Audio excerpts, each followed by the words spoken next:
Hey guys, the Kamsh here. I thought today we would talk a little bit about the speed of the meta. As you all know, the Grand Tournament expansion is coming out pretty soon, and usually, whenever an expansion comes out in Hearthstone, it tends to change the speed of the meta. So, what the speed of the meta is basically how fast players are trying to win, how aggressive their decks are, and that sort of thing. And why this is important is because you need to build your deck, or at least change cards in your deck in a way that you are interacting with your opponent on the turns that you need to be. For example, it's the difference between playing a Whirlwind in your Control Warrior deck or a Ysera. And right now, Ysera is really good because the meta is really slow. You have a longer time to survive. But back when, say, just Naxxramas had come out, you're not going to play Ysera because you're just going to die to your opponent's Undertakers. You need to stop your opponent's Undertakers, and if you do that, then it doesn't really matter that much what your other cards are because you'll be winning. If you don't stop your opponent's Undertakers, you'll be losing. So going back to the speed, basically, it's what turn your opponent's trying to win on, things like that. So in Naxxramas, the speed was incredibly fast because it was all centered around Undertaker. Right now, it's pretty slow because things like Patron Warrior tend to win later. So let's talk a little bit about how speed is determined. Obviously, the meta is determined by the player base and what decks they choose to play, especially on the higher levels of ladder and in tournaments. However, a general rule about Hearthstone and most other card games is the best players are going to tend to try to play with the best cards. And if they play with the best cards, then those cards will be what is determining the speed. So basically, the best cards in the game are what is determining the speed of the meta. So let's take a look. Like going back to Undertaker, right after Naxxramas came out, a lot of people started to realize that Undertaker was one of the best cards in the game, and it did eventually get nerfed. But while Naxxramas was out, almost every game was about stopping Undertaker or winning with Undertaker. And the game was decided in the very early turns. Like, I remember playing ladder then, and people would just, if you got your Undertaker and a couple death rattles, they would just concede if they didn't have an answer. Whereas if they managed to deal with your Undertakers, they usually won because your best card was gone, the rest of your deck didn't do as much. So game was decided very early back then, it was very fast. And then GVG came out, and Undertaker was nerfed. So Dr. Boom was one of the best cards from GVG. People started to catch on to that. And Dr. Boom is a lot slower. It's a 7-drop, which means if people are playing it in their decks and trying to get to 7 mana, those people are going to be playing slower decks. And there's nothing trying to stop. And more people started playing BGH as well to counter the Dr. Boom. And there's nothing in the early games that you really need to stop. There were mechs, which is some of the other really good cards from GVG, and they're pretty fast. So GVG didn't completely slow down the format. But it did slow it compared to the Undertaker days. And then Blackrock Mountain came out.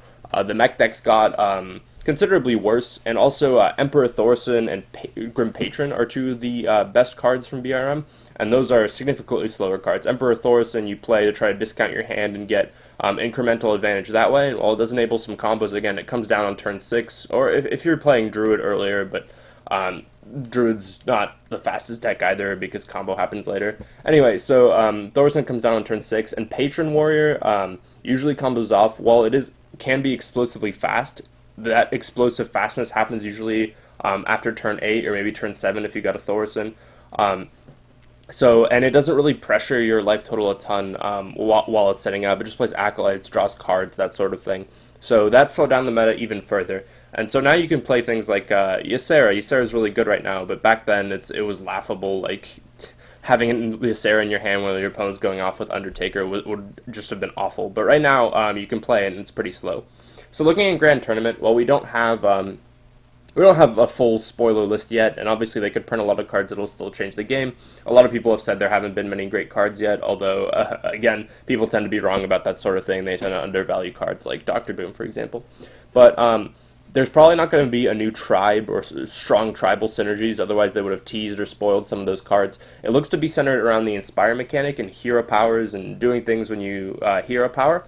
And so far, that seems pretty slow. So if a lot of these cards are going to end up getting played, the format's probably going to slow down even more, or the meta's going to slow down even more, because hero powers tend to happen more late game. In the early game, you want to try to develop your board and have answers. And those cards, in addition, you want to hero power with them. So it's sort of like adding 2 to all of those cards' cost. Obviously, you can play them by themselves, but then they might die. So you want to be able to hero power along with a lot of those cards. So if the Inspire cards end up getting played a lot, and the Hero Power themes end up getting played, then that's going to slow it down. If none of those cards end up getting played, and this ends up being a set where people just sort of cherry pick the best cards and put them into existing archetypes, which I doubt is going to happen. Blizzard obviously tries to get a lot of cards from these sets to be played, but if that does happen and the set is sort of a flop, the meta is going to remain much in the same place where it is, with a few powerful legendaries and other good cards getting played in the decks that they best fit in,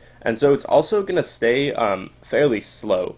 So, and another thing is, when sets initially come out, it takes usually takes a bit of time for people to find a good aggressive deck to sort of beat all the really slow decks. So for the first couple weeks or a week on ladder, everybody's going to be playing pretty slow decks. And even if some people find the aggressive decks, yes, there will exist an aggressive deck, but the format will still be, or the meta will still be pretty slow, like it is, right now. And that's an important thing to consider when you're building your decks. For example, a lot of decks have some early game options. For example, Control Warrior has Whirlwind, and you can play a lot of Whirlwinds if you're expecting a lot of Leper Gnome type things or Work Infiltrators. And then they also have a lot more late game options, like bigger legendaries, playing 2 Brawls if you're expecting your opponent to build up a big board of big creatures, things like that. So it's important to make those decisions when you're building based on the speed of the meta.